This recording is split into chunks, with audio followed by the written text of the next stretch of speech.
క్రీస్తునందు ప్రియమైన వాళ్ళారా, శుభాలు. ఎలా ఉన్నారు? బాగున్నారా? నిన్నటి దినము ఎలా గడిచింది? ప్రభువుకు మహిమకరంగా జీవించారా? జీవించినట్లయితే ఆయనకు స్తుతులు. లేని ఎడల ఆయన మనల్ని క్షమించునుగాక. నేటి దిన ధ్యానాంశము మార్కు సువార్త 9వ అధ్యాయము 1వ వచనం. మార్కు సువార్త 9వ అధ్యాయము 1వ వచనం. మరియు ఆయన, ఇక్కడ నిలిచి ఉన్న వారిలో కొందరు దేవుని రాజ్యము బలముతో వచ్చుట చూచు వరకు మరణము రుచి చూడరని నిశ్చయముగా మీతో చెప్పుచున్నాను అనెను. దేవుని వాక్యాన్ని మన వినికిడిలో దీవించి ఆశీర్వదించునుగాక.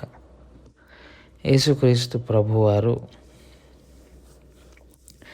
తన శిష్యులను ఉద్దేశించి మాట్లాడుతున్న సందర్భంలోదే ఈ మాట కూడా. తన శిష్యులు యేసు ప్రభువారి మరణాన్ని అంగీకరించలేకపోతారు. దాన్ని జీర్ణించుకోలేక పేతురు ప్రభువుని గద్దించటం ప్రారంభిస్తాడు.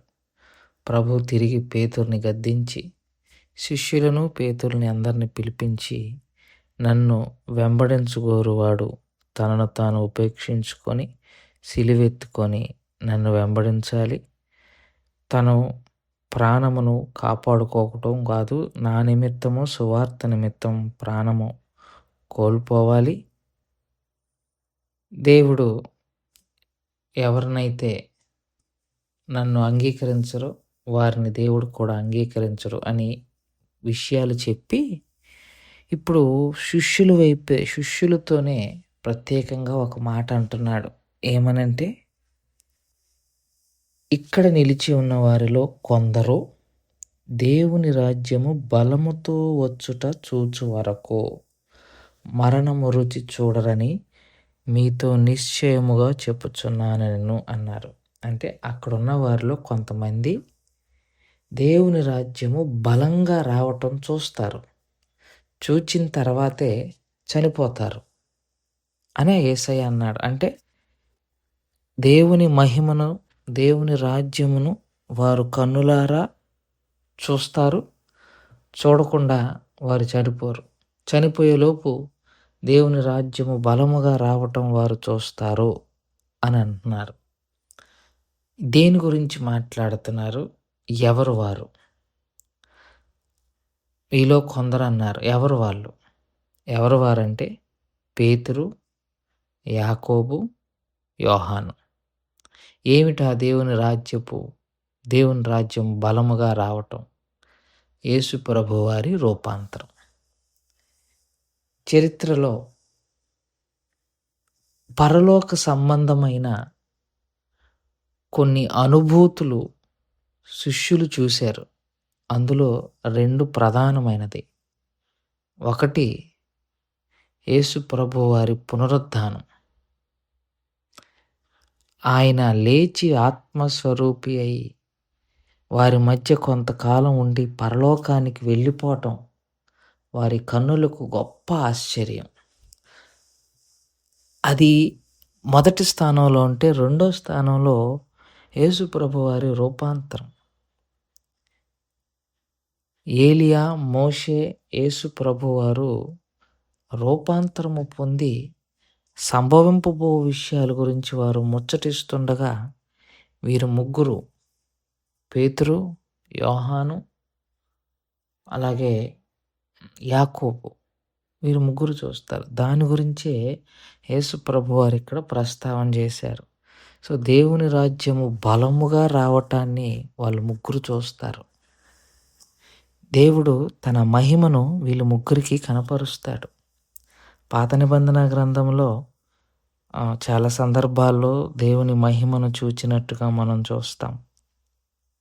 ఇశ్రాయేలీలు చూశారు, మోషే భక్తులు చూశారు, నిబంధన మందసము తయారైనప్పుడు చూశారు.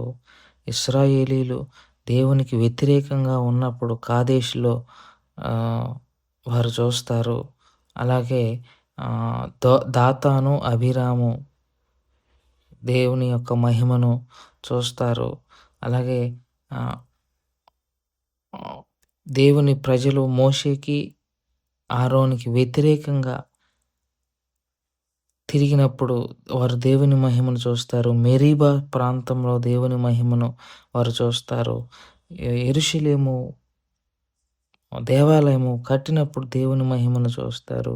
యెహెజ్కేలు చూస్తారు. సో, దేవుని మహిమ పాత నిబంధన గ్రంథంలో ఆయా రూపంలో వారు చూశారు. కానీ నేరుగా కన్నులారా సాక్షాత్తు దేవదేవుణ్ణి చూసే భాగ్యం మాత్రం వీళ్ళ ముగ్గురికే కలిగింది. అందుకే యేసయ్య అంటాడు, దేవుని రాజ్యం బలంగా రావటం మీ ఇక్కడ నిలిచి ఉన్న వారిలో కొందరు చూచే చనిపోతారు అన్నారు. అంటే యేసు ప్రభు వారి యొక్క మహిమను కన్నులారా వీళ్ళు ముగ్గురు చూస్తారు. దేవుడు దేవుని స్వరూపమై ఉన్నాడు. యేసు ప్రభువారు దేవుని స్వరూపము. దేవుడు ఎవరు అంటే మహిమా స్వరూపి. దేవుడు మహిమా స్వరూపి అయ్యారు. అలాగే యేసు ప్రభువారు కూడా దేవుని యొక్క స్వరూపంలో ఉన్నవాడు కాబట్టి ఆయన కూడా మహిమా స్వరూపే. పౌలు భక్తుడు కొరింథీయులకు రాసిన మొదటి పత్రిక 2వ అధ్యాయం 8వ వచనంలో మహిమా స్వరూపియగు ప్రభువు అని అంటాడు. అలాగే హెబ్రీయులకు రాసిన పత్రికలో మనం చూస్తే మొదటి అధ్యాయంలో దేవుని మహిమ యొక్క తేజస్సు అన్న పదాన్ని వాడతాడు. సో, యేసు ప్రభువారు దేవుని మహిమై ఉన్నాడు. ఇప్పుడు దేవుడు ఏమంటున్నాడంటే దేవుని రాజ్యము బలముగా వచ్చుట వారు చూస్తారు. అంటే బలముగా అంటే దేవుని మహిమ. దేవుని మహిమ బలం కలిగింది. ఆ బలాన్ని చూస్తాను. దేవుని మహిమను చూసి మేము బ్రతికాము అని భక్తులు అనుకున్నారు ఆ రోజుల్లో. మోషేతో అంటాడు, నా మహిమను చూసి ఏ మనుష్యుడు బ్రతకలేడు అని అంటాడు. అంటే ఆయన మహిమ అంత బలమైంది. ఆ బలమైన మహిమ దేవుని రాజ్యము వారిని కన్నులారా చూడటాన్ని ఈ శిష్యుల ఈ ముగ్గురు ప్రత్యేకించి ఈ ముగ్గురు శిష్యుల యొక్క జీవితాల్లో పెనుమార్పులు తీసుకొనొచ్చింది. పేతురు, యాకోబేమో సంఘ పెద్దలుగా పరిగణింపబడతారు. అలాగే యోహాను పత్మసు ద్వీపంలో దేవుని యొక్క ప్రకటనలను ఆయన వివరించే ప్రయత్నం చేస్తాడు. వారి యొక్క బలమైన పరిచర్యను మనం రానున్న రోజుల్లో చూడటానికి పునాది వేసింది మాత్రం ఖచ్చితంగా ఈ రూపాంతర అనుభవమే. వారు దేవుని మహిమను కనులారా చూస్తారు. అందుకే తన చివరి దినాల్లో పత్రికలు రాస్తూ పేతురు రాసిన 2వ పత్రిక మొదటి అధ్యాయము 6-18 వచనాల్లో దాని గురించిన వివరణ పేతురు భక్తుడు రాస్తాడు. పేతురు రాసిన 2వ పత్రిక మొదటి అధ్యాయము 16-18 వచనాలను ఒకసారి చదువుకుందాం. ఏలయనగా చమత్కారముగా కల్పించిన కథలు అనుసరించి మన ప్రభువైన యేసుక్రీస్తు యొక్క శక్తిని, ఆయన రాకడను మేము మీకు తెలపలేదు కానీ ఆయన మహత్యమును మేము కన్నులారా చూచిన వారమై తెలిపితిమి. ఈయన నా ప్రియకుమారుడు, ఈయన యందు నేను ఆనందించుచున్నాను అను శబ్దము మహాదివ్య మహిమ నుండి ఆయన యొద్దకు వచ్చినప్పుడు తండ్రి అయిన దేవుని వలన ఘనతయు మహిమయు ఆయన పొందగా మేము ఆ పరిశుద్ధ పర్వతం మీద ఆయనతో కూడా ఉండిన వారమై ఆ శబ్దము ఆకాశము నుండి రాగా వింటిమి.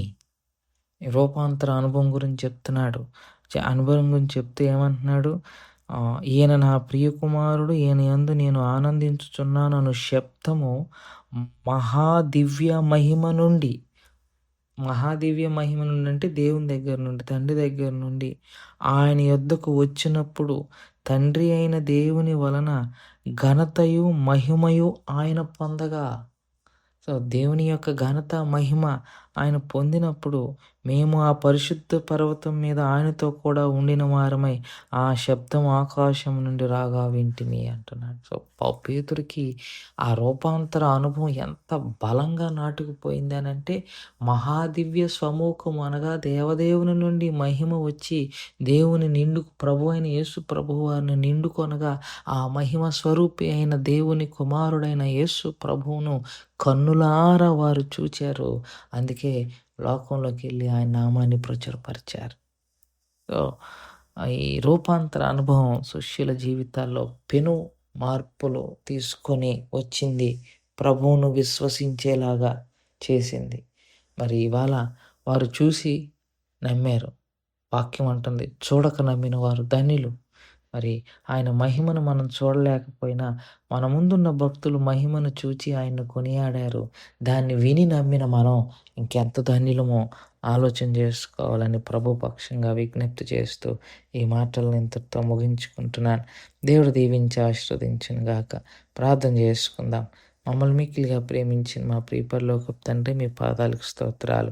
చెప్పబడిన వాక్యాన్ని బట్టి మీకు స్తోత్రాలు. విన్న వాక్యం మా హృదయంలో భద్రపరుచుకొని వాక్యానుసారంగా జీవించగలిగిన కృపాభాగ్యం మాకు అందరికి దయచేయగలరని యేసుక్రీస్తు ప్రభు వారి పుణ్యనామములో అడిగి వేడుకుంటున్నాం తండ్రి. ఆమేన్. God bless you.